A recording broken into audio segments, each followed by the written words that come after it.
राम मंडळी, कशी आहात? तर चला, आपल्या छोट्याशा मिनी ब्लॉगमध्ये तुमचं स्वागत आहे. छोटासाच आहे पण छान आहे. आणि न कीप करता लास्टपर्यंत व्हिडिओ बघा, कारण तुमच्याच कामाचा आहे. आणि कसं ना ताईंनो, माझ्याबरोबर जी गोष्ट घडली ती तुमच्याबरोबर नाही घडायला पाहिजे, म्हणून मी हे व्हिडिओ बनवला आहे. तर कसं, आपण लहान मुलाला आंघोळ वगैरे घालतो आणि मग त्याच्यानंतर पावडर वगैरे लावतो पूर्ण. तर मानेखाली नाही लावायला पाहिजे. कसं, मानेखाली लावलं तर इन्फेक्शन वगैरे होऊन जातं, त्याच्यामुळं नाही लावायला पाहिजे. मी पण सतत लावत होते आणि घरचे पण सांगत होते लावत नको जाऊ. आणि आपण बायका कुठं ऐकतो घरच्यांचं? काही नाही होत, काही नाही होत.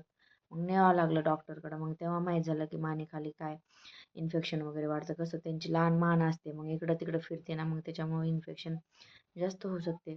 तसं कबीरच्या टायमाला तसं कळालं नाही आणि कबीरला झालं पण नाही.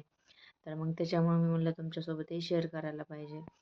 आणि मग गॅस वगैरे धुवून घेतलं आणि पुसून घेतलं. कसं, खूप दिवसाचं घाण झालं. मग त्याच्यामुळं चला म्हणलं गॅस वगैरे घासून घ्यायला पाहिजे आणि पुसून मग स्वच्छ दिसतं आणि आपल्यालाही छान वाटतं. तर न कीप करता लास्टपर्यंत व्हिडिओ बघा, सबस्क्राईब करा आणि कमेंट करून सांगा